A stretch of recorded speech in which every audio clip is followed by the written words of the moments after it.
de responsabilité est-ce que xale yi violence bi ñuy wane est-ce que gisuñu ko ci yéen ak yaa ngi koy wax léegi homme politique taxaw naan bu ngeen demee kër songu ay kër nit di ngeen fa fekk alal ju dul jeex ñu dégg aussi tamit ay homme politique di stigmatiser benn communauté et cetera et cetera. non en fait encore une fois peut-être bu ñu delloo ba ci ginnaaw gis nga damay jël exemple ci événement 2011 12 personnes mortes tey bu doon beneen réew la même après changement régime bi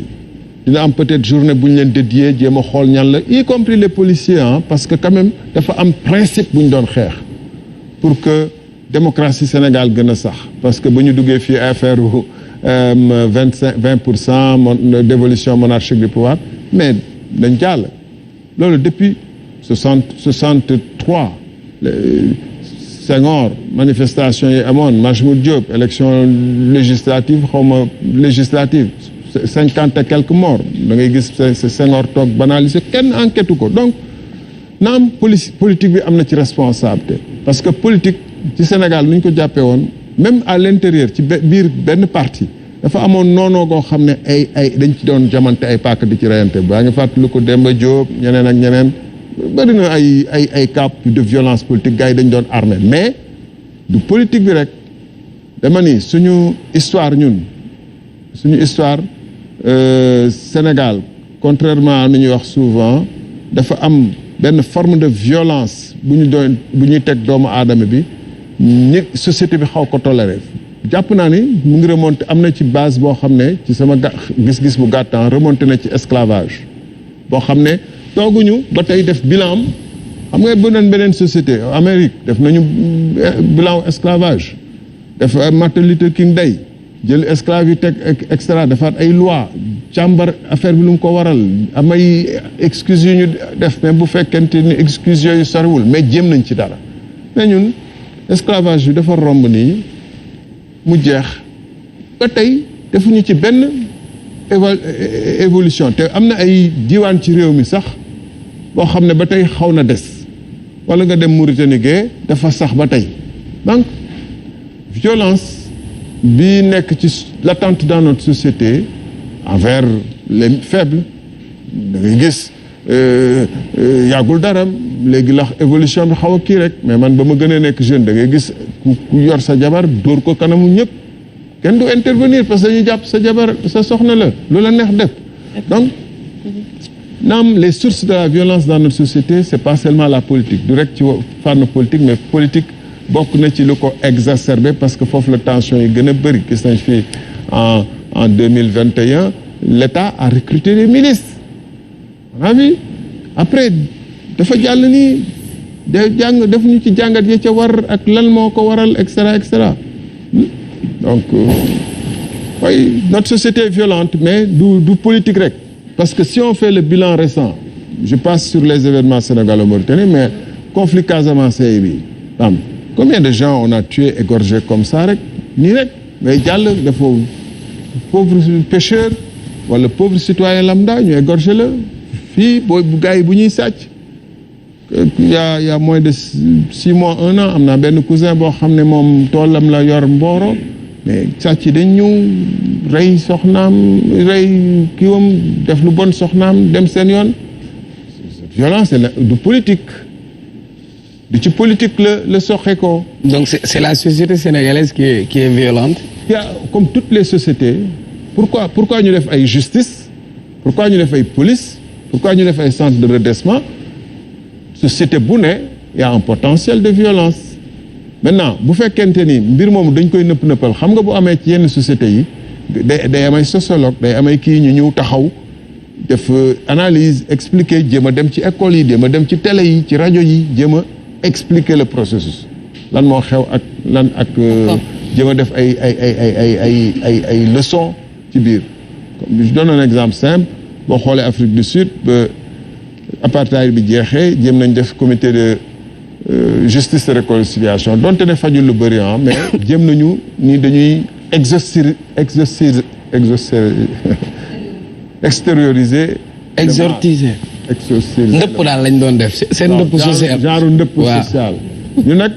am na yu bëri yu fi romb colonisation et cetera dafa xaw a dugal ci suñu inconscient collectif que rapport de force mooy source de droit parce que quoi qu'on puisse dire tubaab bi ne fait loi indi ay texte mais colonisation ci boppam rapport de force la nootaange la mais dañu jàll au lieu boo xoolee du ñuy wax colonisation tey au lieu ñu def ci analyse lucide mais dañu ne ñu nag France on a 200 ans d'amitié 200 ans d'amitié yoo xam ne waa ji 62 ans yi nga moom sa bopp yeneen yi def la noot ñu lakk say tool fanay bi nga doon wax Almaan Boubacar Kane dafa résister contre Faidherbe gars yi ñu 3 jours gars yi ñu lakk dëkk bi yëpp dama dëkk ñoom maam mais nee na pour glisser foofu comme dafa wax France da nga bindoon benn téere boo tuddee protocole de l'Élysée mu revenir sur les relations France-Afrique est-ce que mën nga ñu si ñëwaat ak aussi tey ñu gis génération bi di gën a commencer am un sentiment anti-français ba yenn yëngu-yëngu si amee sax on considère que intérêt français yi elles se sentent menacées est-ce que mën nga ñëwaat ci alors c'est une excellente question monsieur le ministre gardez bien la question mais on va y revenir parce que bëgguma également ñu éloigner wu par rapport à la violence ak par rapport à ces propos que yenn hommes politiques yi peut-être di tenir de part et d'autre sëñ Saliou ban analyse nga ciy def parce que suñu déggee tout à l'heure ça rejoint entre violence bi Ndeye Dime doon wax dans les écoles ak violence propos yu homme politique yi di tenir on a l'impression que day fay rejoindre ante ñu ne propos Ousmane Sonko yi c'est jugé extrêmement grave comment toi tu l'analyses bon xam nga propos Ousmane Sonko yi dinaa ñëw nag après ci affaire Cheikh Bara Dolly man dama jàpp ne bala ngay juger dara te loolu dafa dal sénégalais yu bari parce que j'ai vu aujourd'hui dans la presse bon des titres vraiment flamboyants sur bon ce que Sonko a dit mais xam nga li ci grave mooy aussi presse bi ñoom dañoo dagg leen neex dañ koy servir les populations je crois que un discours boo ko bëggee analyser objectivement da nga koy jël de bout en bout xool ci contexte bi ñu ko waxee war ko mën analyser mais doo jël benn fragment de texte parce que boo jëlee quand tu tronques un texte ça non seulement dafay affecter le sens mais aussi la portée même du texte daf koy affecter et c'est ça qui est arrivé d'ailleurs affaire Cheikh Bara bi aussi ça a été la même chose parce que après bi ñu waxee li mu wax ba pare on a pris des fragments de texte et on a dit les bourdes de Cheikh Abdou Bara Dolly donc tu sens réellement qu'il y a une intentionnalité manipulatoire même de ces journalistes là et c'est là où moi toujours je fusille la presse xam nga chaque fois boo dee wax ci presse bi les gens pensent que la presse là bon. c'est mais sincèrement dogguma la. non Cheikh bul tagg suma fil quoi c'est-à-dire. quand mais dégg nga Cheikh Bara bi laan ku mu recevoir da lay laaj ci suuf. may ma rek ba mu pare Cheikh may ma rek waay bu ma dagg waay donc dama ne c'est-à-dire il y a une intentionnalité manipulatoire c'est-à-dire manifestement manipulatoire de la presse ci fait yu bëri parce que affaire Sonko bi ñi ko ciy wax ñi ciy wax yëpp. je crois que bu ñu ko bëgg analyser nañ ko déglu de bout en bout malheureusement Sonko li mu wax c'est exactement le contraire de ce que la presse a dit fi mu commencé parce que dès le départ Sonko qu'est-ce qu'il a dit il a parlé du cosmopolisme de la Casamance en disant aux Sénégalais bu leen daanu ci le piège de Macky Sall parce que en Casamance on ne connaît pas la division xamuñu fa waaso xamuñu fa ethnocentrisme d'ailleurs ça les gens disent ethnicisme c'est pas de l'ethnicisme c'est de l'ethnocentrisme loolu la ñu war a wax alors que en réalité moom loolu la wax ne il ne faut pas tomber dans ce piège-là parce que gis na ne boobu ba léegi li nga xamante ne moom la ñuy doxalee ça a tendance à stigmatiser la Casamance loolu la wax léegi nag ca ba muy jeexal mu ne le président n'aime pas la Casamance mais ce discours-là n'est pas nouveau le 14 septembre 2020 Sonko bi mu demee Casamance lan la waxoon il avait dit le président n'aime pas la Casamance mais à l'époque aussi manipulation bi ma doon wax et xam nga lan moo ci toppoon encore moins le Sénégal loolu moo ci toppoon parce que il privilégie la France la Turquie la Chine au détriment du Sénégal voilà ce que Sonko avait dit mais il y a eu 10 responsables de Benno Bokk Yaakaar dont Benoît Sambou Assome Diatta Angélique Manga Ntam Ndiaye et j'en passe ñu def seen benn communiqué 14 jours après pour ne dañuy def benn déclaration pour fustiger les propos de Sonko te bi ñu koy fustiger xam lu ñu def ils ont pris simplement le président n'aime pas la Casamance yamale ko foofu dañ ci waroon a yokk encore moins le Sénégal ak la nga xam mooy topp parce que bu ñu ci boole woon loolu ça allait atténuer ñoom seen critique mais fa lañ ko yemale et c'est ce que la presse aujourd'hui est en train de faire dans cette affaire là c'est-à-dire Sonko ce qu'il a voulu dire exactement la presse a pris le contre-pied de ce que Sonko a voulu dire pour maintenant le présenter comme quelqu'un boo xam ne presse ban intérêt la am Serigne Saliou à faire ce nee Aïcha tu sais aujourd'hui comment fonctionne cette presse sénégalaise man mën naa wax ne presse bii nga xam ne moo am bii c'est pas la presse bi nga xam ne moo amoon dans les années 90 donc moo amoon dans les années 2000 parce que aujourd'hui chaque personnalité politique a sa presse la preuve aujourd'hui tey bu événement amee man de mën naa la jox yenn quotidiens yoo xam seen titre le lendemain mën naa ko génne te soo ko weddee bés bu fi événement amatee ma génn la 5 titres yoo xam ne presse bi le lendemain loolu la ñuy titré c'est des presses qui ont signé des conventions là déglu baax li ma wax des conventions avec des personnalités politiques yaa ngi dégg baax li ma wax alors qu'on signe des conventions avec des sociétés des entreprises mais aujourd'hui on signe des conventions avec des personnalités politiques de ce fait ça veut dire que presse boobu ils sont journalistes ils sont au service de ces gens-là et c'est ça qui fait que chaque fois da ngay gis ne seen articles yi yu ci bëri c'est de la manipulation ce qui se passe dans cette histoire-là ñi ko bëgg a xam bëgg ko analyser objectivement la de pas subjectivement mais objectivement mais nañ ko déglu de bout en bout pourquoi on tronque une partie du texte ba pare daal di jël leen li sànni ko jël li nga xamante ne ñoom loolu lañ présenté comme étant je ne sais pas de l'identitarisme et c'est là que le bât blesse moo tax ma ne la nga xamante ne loolu lañ bëgg a wax loo par exemple cette partie du discours de Sonko malheureusement ça sonne faux absolument faux moo tax ma ne presse bi dañu war a xoolal seen toogaay nit ñi aussi il ne faut pas qu'il se fasse manipuler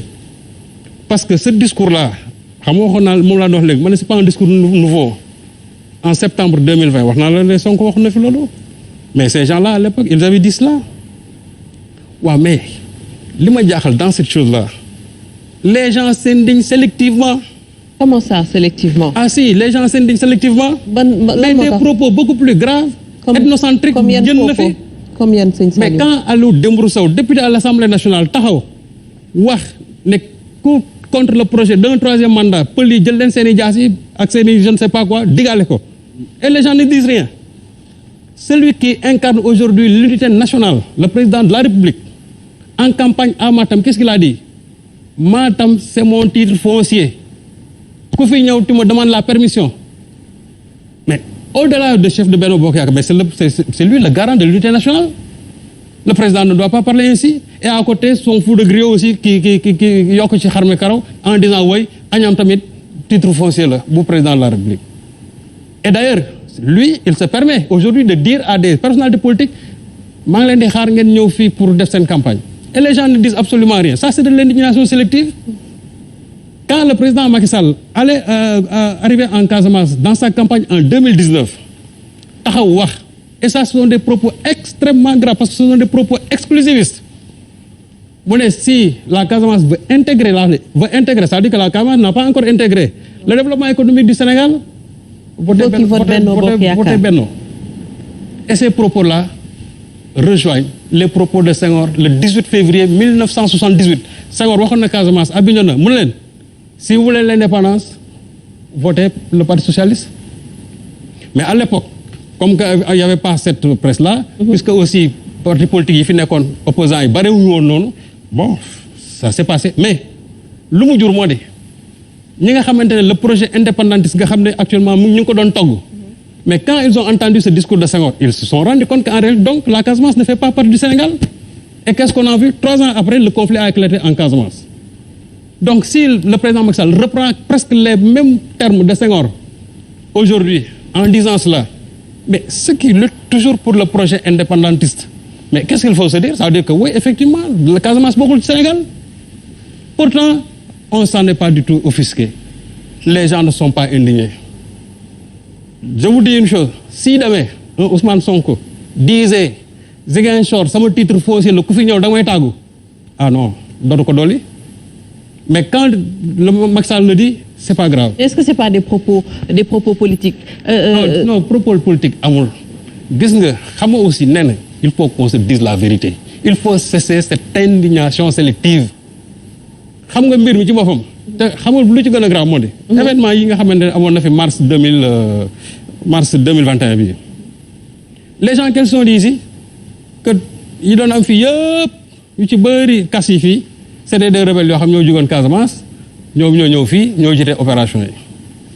et je dis que ceux qui l'ont dit d'abord vous manquez de respect non seulement à nos services de renseignement vous manquez de respect à l'armée bi nga xam ne guddeeg bëccëg ñuy xool infiltration yi vous manquez aussi de respect à la gendarmerie et à la police parce que cela veut dire quoi? Ça veut dire que nous, nos services de renseignement ont failli. Oui. Ça signifie aussi que les services de renseignement, même militaires, encore ont failli. D'ailleurs, oui. L'armée n'a pas attendu pour quand même répliquer. Peut-être dans une occasion, pour la ñu wax mooy que en réalité li ñu doon wax naan il y avait des rebelles ici dara du ci dëgg. te la même chose encore est arrivée. D'accord. ci manifestation yu mujj yi qu'est-ce qu'on a dit? Qu'il y a eu des rebelles yoo xam ne ñëw nañ fi ils se sont évaporés dans la nature. C'est-à-dire que donc aujourd'hui ay nit mën nañu jógee fu nekk dugg biir Dakar porter un projet de destruction ba pare ne meng kenn du leen gis rebelles yooyu ñuy wax kon ça veut dire que ba léegi ils sont évaporés dans la nature. Ça veut dire que donc ñun aujourd'hui ici à Dakar nit ñi à tout moment ils peuvent mën nañ nekk njaxare. Non, moi je crois que aussi il faut qu'on soit sérieux. Il faut qu'on soit sérieux xamul tax parce que politiciens yi. li ñu war a bàyyi xam mooy lan. di foy institution les institutions militaires loolu lañu war a bàyyi les institutions policières nañ ko bàyyi. nit ñi bu la neexee seen politique lu la neex mën nañ ci wax mais tout ce qui a tendance à écorcher ou bien à discréditer l'armée les services de renseignement. loolu nañ ko jël teg ko de côté parce que ñoom liggéey bi ñu war a def. chaque jour que Dieu fait les gens sont en train de le faire. D'accord. may moom ma eggale ne ci le problème de rebelle li nga doon wax. Oui. xam nga Moustapha Cissé Lo fii la taxaw fii Sonko a fait un meeting à Ziguinchor. On a dit que meeting bi bëri woon na nit qu'est-ce qu'il a dit que ña fa nekkoon yëpp c'était des rebelles.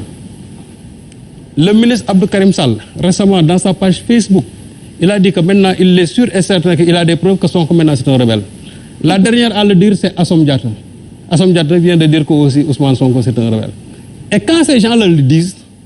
et boo xamee connotation bi nga xam ne yëpp moo nekk autour du mot rebelle mais ça dit ça n'émeut personne. Mais il suffit que Sonko dise que Macky Sall la Casamance Macky Sall n'aime pas la Casamance bon pour que les gens puissent s'émouvoir comme ça comme si li mu wax mais Sonko il peut bel et bien dire que Macky Sall n'aime pas la Casamance c'est un député. Oui mais compte tenu de non déglu ma rek c'est-à-dire compte tenu de ce qui a été fait en Casamance loolu la ñuy wax même pas focaliser wu ci les propos de Ousmane Sonko. Oui. Mais le simple fait que ñuy commencer non seulement di wax diw rebelle la ñi teewoon fii ay rebelle lañu lii ak lii la jël Casamance président de la République l'aime pas est-ce que discours yooyu yëpp ñu nekk di wax di lam-lamer depuis très longtemps est-ce que c'est pas un jeu dangereux pour le Sénégal mais le problème aujourd'hui ce discours identitaire kañ la fës à l'avènement de Macky Sall Senghor jaar na fi malgré son exaction discursive de 1978 bàyyi na fi benn leg Abdou Diouf bi mu ñëwee am na benn leg bu mu fi bàyyi Abdoulaye Wade lu ñu ci mën a wax aussi am na benn leg bu mu fi bàyyi mais depuis que Macky Sall est là les gens ça on joue ici avec le feu sur des problèmes identitaires.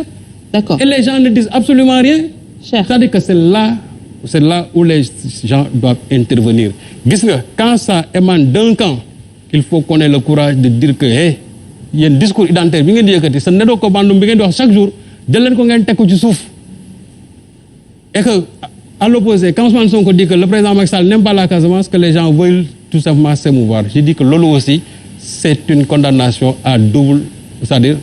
à géométrie variable. Il faut que ça cesse. ñu ngi dugg je pense que ci un jeu wala un précédent quand même dangereux.